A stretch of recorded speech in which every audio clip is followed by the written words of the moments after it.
Hi friends, welcome to my channel Learn with Vyas. இன்னைக்கு exercise 3.12 ல நம்ம 7th sum பார்க்கலாம். Music is being played in two opposite galleries with certain group of people. In the first gallery a group of 4 singers and in the second gallery 9 singers were singing. The distance between the two galleries is 70 meters னு கொடுத்திருக்காங்க. So ரெண்டு gallery இருக்கு opposite sideல for example. So இங்க ஒரு gallery இருக்கு, அதே மாதிரி இங்க ஒரு gallery இருக்கு. ரெண்டுத்துக்கும் distance வந்து 70 meters னு கொடுத்திருக்காங்க. ஓகேங்களா? So இந்த distance வந்து 70 meters. இங்க வந்து ஒரு கேலரியில 4 singers இருக்காங்க, இங்க ஒரு கேலரியில 9 singers பாடிட்டு இருக்காங்க அப்படினு கொடுத்திருக்காங்க. ஓகேங்களா? Where should a person stand for hearing the same intensity of the singer's voice? So இங்க பாத்தீங்கன்னா 4 பேர் தான் பாடுறாங்க, ஆனா இங்க 9 பேர் பாடுறாங்க. சோ இங்க பக்கமா நின்னா இவங்களோட குரல் கேட்கவே கேட்காது. இங்க ஒரு சென்டர்ல நின்னா மேபி ரெண்டு பேரோட வாய்ஸ் இன்டென்சிட்டியும் கேட்கிறதுக்கு ஈக்குவலா இருக்கும். சோ இங்க எங்கேயோ வந்து ஒரு நம்ம நிக்கணும் இல்லையா? சோ இங்க நிக்கணும்னா இந்த டிஸ்டன்ஸ் இந்த கேலரி இருந்து எவ்வளவு டிஸ்டன்ஸ் நிக்கணும், இந்த கேலரி இருந்து எவ்வளவு டிஸ்டன்ஸ்ல நிக்கணும் நம்ம கண்டுபிடிக்கணும். ஓகேங்களா? சோ டோட்டல் டிஸ்டன்ஸ் 17 கொடுத்துட்டாங்க. சோ ஃபார் எக்ஸாம்பிள் 4 singers இருக்கிற கேலரி இருந்து இந்த பாயிண்ட் வரைக்கும் x ன்னு வச்சிட்டா இங்க வந்து நம்ம 70 - x ன்னு வச்சுக்கலாம் இந்த டிஸ்டன்ஸ். ஓகேங்களா? சோ உங்களுக்கு இதுதான் உங்களுக்கு क्वेश्चनல கொடுத்திருக்காங்க. சேம் இன்டென்சிட்டி கேட்கணும்னா ஒரு ஹிண்ட் கொடுத்துட்டாங்க எப்படி அதை கண்டுபிடிக்கிறது அப்படின்னு சொல்லிட்டு the ratio of sound intensity is equal to the ratio of the square of their corresponding distances. So corresponding distances என்ன x 70 - x நம்ம தெரியும் நமக்கு. So ratio of their sound intensity. So sound intensity formula என்ன அப்படின்னு சொல்லிட்டு நமக்கு தெரிய வேண்டிய அவசியம் கிடையாது. So sound intensity ஃபார்முலா என்ன வேணா இருக்கலாம், அதை வந்து நம்ம ஒரு கான்ஸ்டன்ட்டா வச்சுக்கலாம். ஓகேங்களா? So நம்ம கான்ஸ்டன்ட் எல்லாமே k ன்னு வச்சுக்கலாம். ஓகேங்களா? இது என்ன ஃபார்முலாவா இருக்கலாம். இப்போ அந்த சவுண்ட் இன்டென்சிட்டி வந்து 4 பேர் பாடும்போது 4 * k ஆகும் இல்லையா? 4 பேர் பாடும்போது அந்த சவுண்ட் இன்டென்சிட்டி 4 மடங்கா பெருகும். அதே மாதிரி 9 பேர் பாடும்போது 9 மடங்கா பெருகும். சோ எப்படி பார்த்தாலும் இந்த கான்ஸ்டன்ட் அந்த ஃபார்முலா வந்து உங்களுக்கு கேன்சல் அவுட் ஆயிடும். என்ன ஃபார்முலா வேணா இருக்கட்டும். சோ சவுண்ட் இன்டென்சிட்டி எப்படி மெஷர் பண்றாங்க? டெசிபல்ஸ்ல மெஷர் பண்றாங்க. சோ என்ன ஃபார்முலாவோ என்ன டெசிபலாவா இருக்கணும் அந்த ஃபார்முலா வந்து உங்களுக்கு இங்க கேன்சல் அவுட் ஆயிடும் ரேஷியோவா எடுக்கும்போது. சோ 4 into அந்த ஃபார்முலா 9 into அந்த ஃபார்முலா என்னவா இருந்தாலும் 4/9 தான் உங்களுக்கு எண்ட் ரிசல்ட்டா வரும். ஏன்னா ஃபார்முலா இருக்கிற எல்லா வேரியபிள்ஸும் கான்ஸ்டன்ட் உங்களுக்கு அப்படியே கேன்சல் அவுட் ஆயிடும்.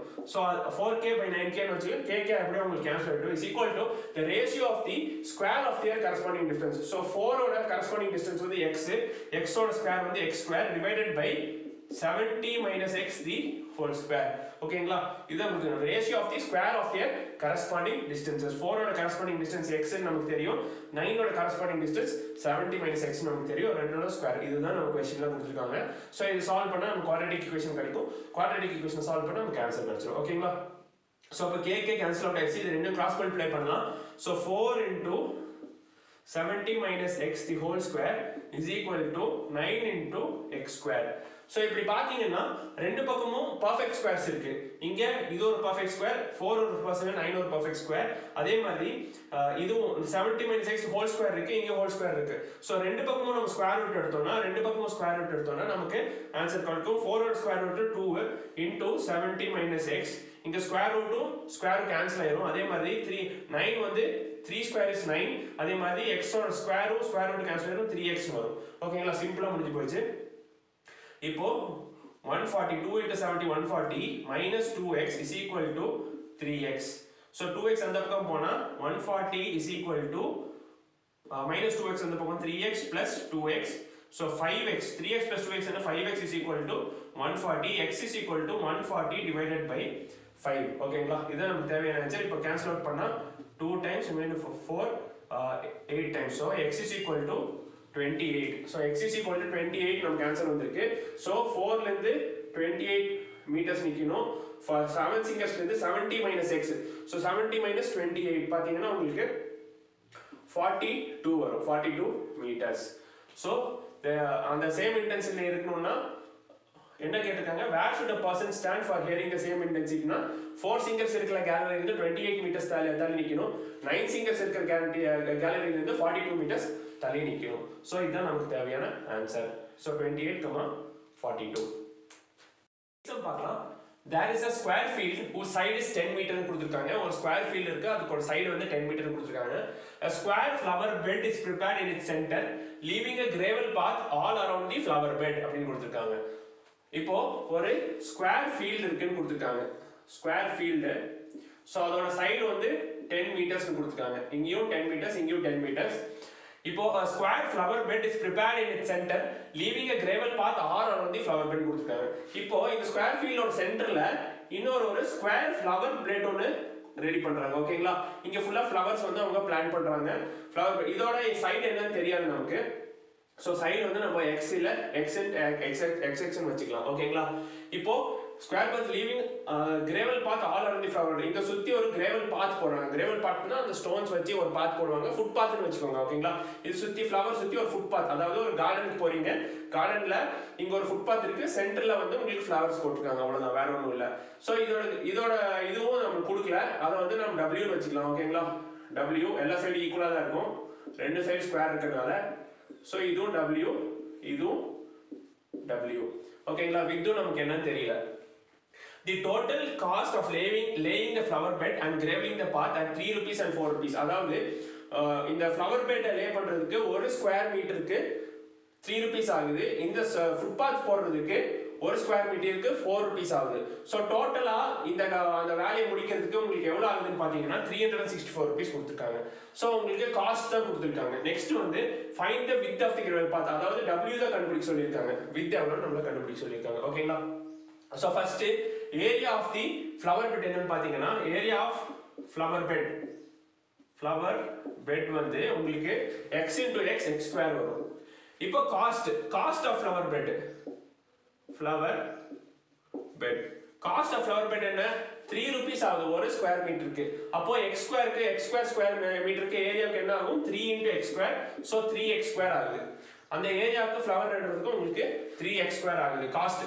அதே மாதிரி ஏரியா ஆஃப் தி ஃபுட்பாத், சரி கிரேவல் போடுற நம்ம ஃபுட்பாத் வச்சுக்கலாம். ஏரியா ஆஃப் ஃபுட்பாத் என்னது நமக்கு தெரியாது இல்லையா. சோ ஏரியா ஆஃப் ஃபுட்பாத் எப்படி கண்டுபிடிக்கிறது, total area of the square இல்லையா. Total area of the square எவ்வளோ, 10 into 10 100. 100ல இருந்து இந்த ஏரியா சின்ன ஏரியா x ஸ்கொயர் ஏரியாவை மைனஸ் பண்ணிட்டா உங்களுக்கு இந்த ஃபுட்பாத்தோட ஏரியா கிடைச்சிருமா. சோ நம்மளுக்கு என்ன தெரியும், area of the square field minus the area of the flower bed, 100 minus x square தான் நமக்கு area of the footpath. இப்போ cost of graveling the footpath, அதாவது இது ஃபுல்லா நம்ம டைல்ஸ் போடணும் இல்ல ஸ்டோன்ஸ் வைக்கணும்னா அதோட காஸ்ட் என்ன, 4 rupees கொடுத்துருக்காங்க ஒரு ஸ்கொயர் மீட்டருக்கு. இங்க 100 minus x square the square metre இருக்கு, அதனால cost of graveling is equal to 4 into 100 minus x square. ஓகேங்களா, இப்போ காஸ்ட் கிடைச்சிருச்சா, நமக்கு ரெண்டுத்தோட காஸ்டும் கிடைச்சிருச்சு, ஒரு ரிலேஷன் கிடைச்சிருச்சு. காஸ்ட் ஆஃப் ஃப்ளவர் பெட் வந்து 3x square, cost of craving பார்த்தது 4 into 100 minus x square. இப்போ நமக்கு டோட்டல் காஸ்ட் கொடுத்திருக்காங்க 364 rupees னு சொல்லிட்டு. சோ இது ரெண்டுத்தையும் நம்ம ஆட் பண்ணிட்டா நமக்கு 364 கிடைக்கும். So 3x square plus 4 into 100 minus x square is equal to 364. இதுதான் நமக்கு क्वेश्चनல கொடுத்திருக்காங்க.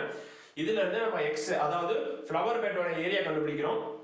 அந்த ஏரியால ஒரு சைடு கண்டுபிடிக்கணும், ஒரு சைடுல இருந்து நம்ம வித் கண்டுபிடிச்சிடலாம். ஓகேங்களா, சோ இந்த ஈக்குவேஷன் நம்ம இத 4 உள்ள மல்டிப்ளை பண்றேன்.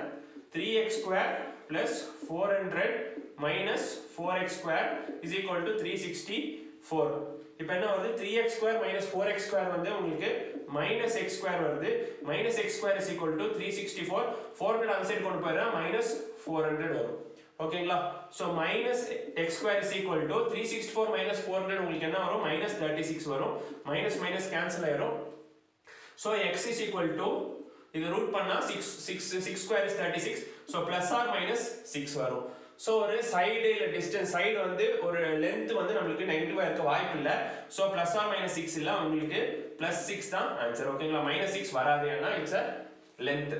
so இது வந்து உங்களுக்கு 6 meters ஆன்சர் கிடைச்சிருச்சு. x வந்து உங்களுக்கு 6 meters. இப்போ w கண்டுபிடிக்க சொல்லிருக்காங்க.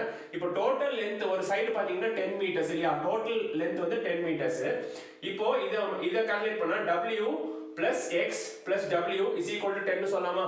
இந்த லெந்த் plus இந்த லெந்த் plus இந்த லெந்த். ஓகேங்களா, சோ w plus w உங்களுக்கு 2w plus x நமக்கு என்ன தெரியும், 6 meters இல்லையா, கண்டுபிடிச்சாச்சு. So plus 6.